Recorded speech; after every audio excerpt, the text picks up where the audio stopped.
going on, y'all? It's Falcons Daily. We're back here on Thursday morning. I am your host, CG Craig Green, and appreciate y'all checking us out once again here Thursday, November 20th, episode 168.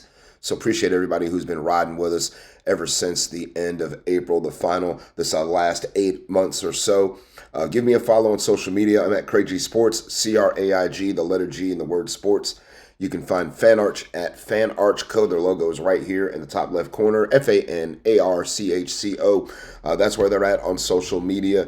And today we're going to continue to give you some perspective and analysis on this weekend's coming up game against the New Orleans Saints. We will see them. It's a 4:25 kickoff, y'all. 4:25. We're in the late window against New Orleans this Sunday. Game will be on Fox, so tune in and check it out. If you put on football on Sunday afternoon and you see nothing going on with the Falcons, it's because, again, we're playing at 4:25. But we probably won't be the national game that week. I believe there is another 4:25 game in front of us. But goes to show some of the respect for the rivalry that they have here by putting us in that late window. So a good amount of the country can see exactly what a lot of us know is that this is the most hated rivalry in all of the NFL. It's the most personal rivalry, the most petty, very physical, and also very competitive. Doesn't matter what the team's records are. We already know both teams hate each other, with a capital H.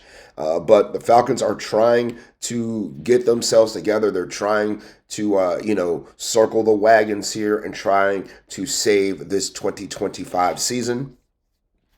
I know it feels like a lost cause to a lot of you out there because the Falcons have lost 5 games in a row and they're not front runners for anything. But, the thing of it is the players are not going to, at least publicly, they're not going to give up. And, they talked to a couple of guys in the locker room. Bijan Robinson was one of them.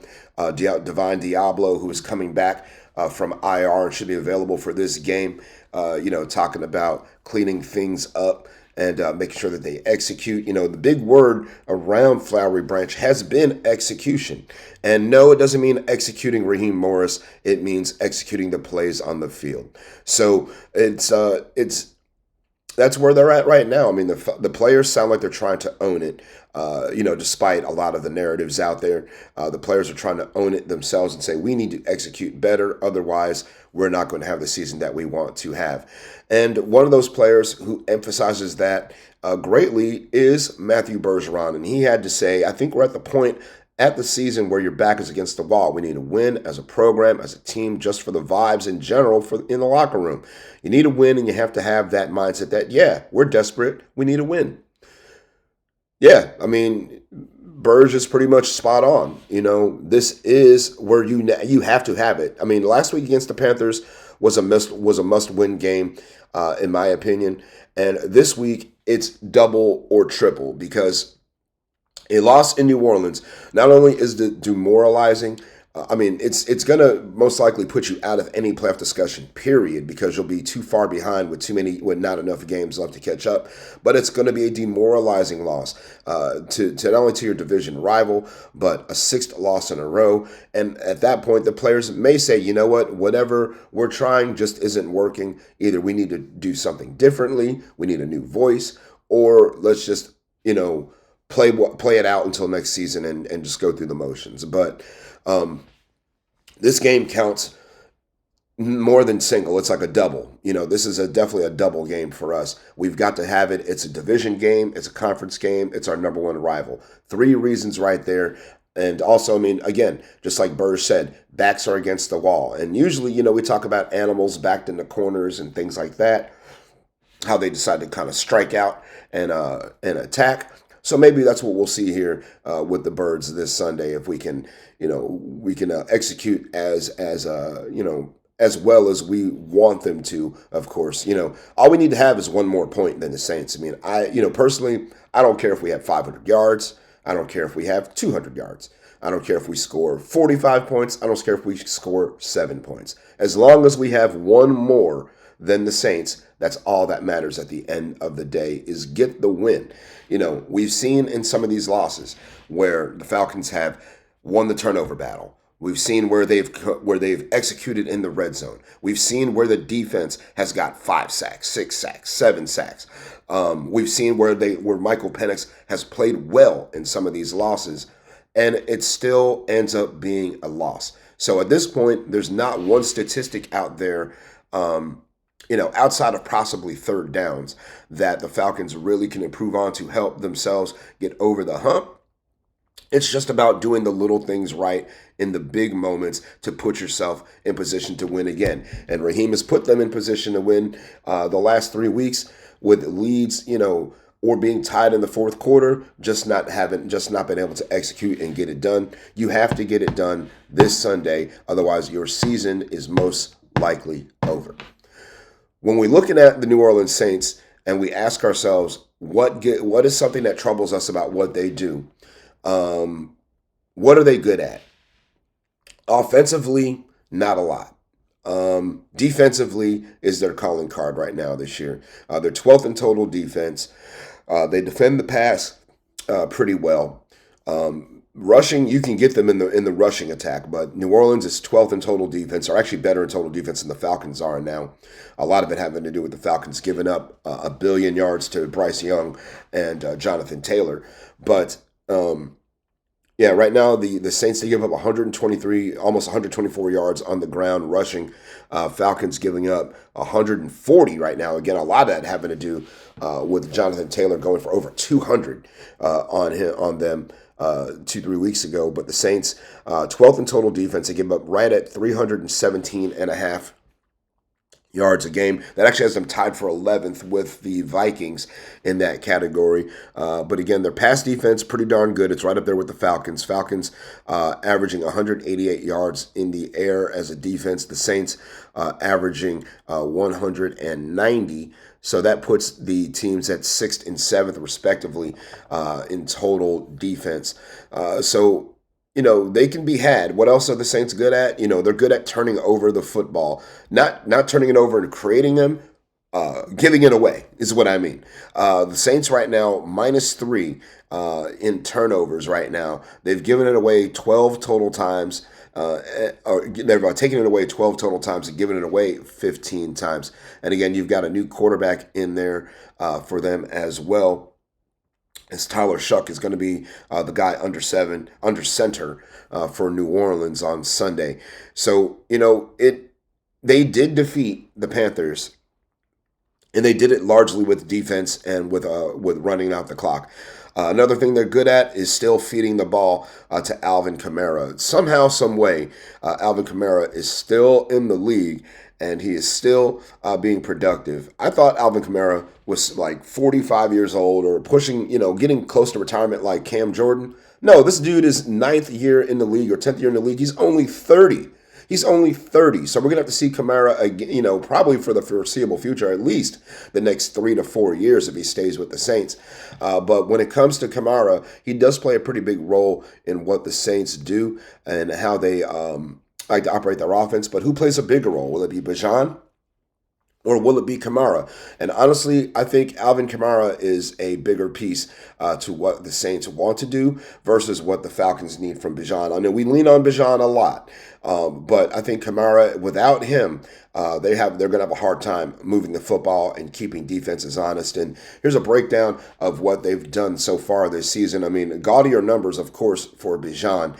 He's been more explosive. He's been more involved. He's got double the touchdowns. And certainly, he's ran the ball better, but he is significantly younger than Kamara as well, and the Saints have struggled offensively. I mean, they had Hayner in there at quarterback. Now they got Tyler Shuck. So we will see how things are. Or maybe it was Rattler. Sorry, Rattler was the quarterback, and now it's Tyler Shuck. So now, when it comes to Kamara, you have to stop him. You've got to get the Saints in long passing downs. If you could let Kamara do what he do, it can be a long afternoon for us. But Bijan, I think, is a piece of an offense that has multiple options. Even with us missing Drake London, for Sunday's game, which it's been announced that Drake will not play in New Orleans. We still have Darnell Mooney out there. We still have Kyle Pitts. We still have Bijan and Magnum TA, Tyler Algier. We've got some pieces. Kenarrow Hodge from time to time will catch a couple passes and get involved in the offense, and we're going to need him on Sunday. Red's going to be someone that Kirk Cousins will probably lean on. Red and Sills and whoever else they may call up. I mean, perhaps we could see the debut of Nick Nash. Maybe we'll see Chris Blair come back or Dylan Drummond off the practice squad. Looks like they're not going to be bringing in any wide receivers from the outside to help out. We talked about how big somebody like Odell Beckham could be in Atlanta. I mean, number one, the star power would be there. Number two, obviously it would put some bright lights on the Falcons and some spotlight on them nationally. But would it equate to wins? That's the hard part. We just don't know.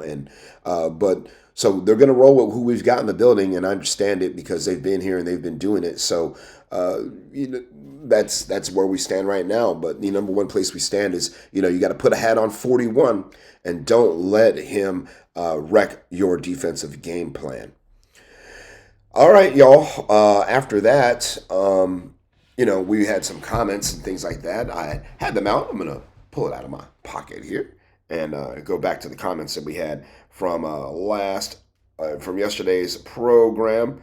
Apologize for not having it right on site for you, but yesterday had some comments here that I wanted to look into. Let's see. Thomas Dixon, 375. At least Pierce Jr. is a good player. Trading the first-round pick is going to be a huge pickup for the Rams, although there was speculation that Pierce would have been available in the second round. I mean, yeah, speculation. It's hard to know for certain, right, what other teams are thinking. The Falcons could call up anybody around the NFL and say, who are you going to take with your next pick? They're going to tell you, ain't going to tell you S. So the Falcons did what they thought they had to do in order to put us in a position to win now, and I don't mind it. I mean, Pierce is basically our first round pick for 2026. We just took him in 2025, so I'm okay with it. We can get some pieces through the draft. The one thing the Falcons aren't in a position in right now is having to need a ton of draft picks to help rebuild this team. I mean, we've got a lot of good young players. It's just about putting it all together. David Henry, 6055. Put Pitts on the franchise tag and have an option to trade him. You could do that, but if you're going to put him on the franchise tag, I think you're going to pay him, and I think you're going to play him. I would like to see Tyler Algier given the franchise tag if we're going to put it on anybody right now. I don't want to see him leave Atlanta. If he leaves, I mean, that's going to set us back, I think, more than Pitts leaving because I'm not saying tight ends are a dime a dozen. I'm not saying that you can find another guy like Pitts out there. I mean, not a whole lot of guys who are at his height, his weight, and can run as fast as he can and can do some of the things he can do. We just haven't seen it consistently enough with Pitts. So for me, I don't know if you let him walk. I don't know how you can it's a tough spot for the Falcons to be in. It's a good problem to have when you have to think about who you're going to put the tag on. Not a good problem if you let him walk and you get absolutely nothing for him. So I get the perspective. Let's see here. One last comment, and this came from Ski D-E. You don't know what you're talking about the players are rallied. You don't know what you're talking about. The players are rallied behind Raheem Morris. Yeah, that's why I don't watch Falcons Daily. Hey, buddy, thanks for watching. And I think they are rallied around the players. Maybe you just don't want to hear that because you want to see Raheem Morris fired. You think that's going to fix all the problems. I see it a lot on social media. We're losing, so it's a negative mindset.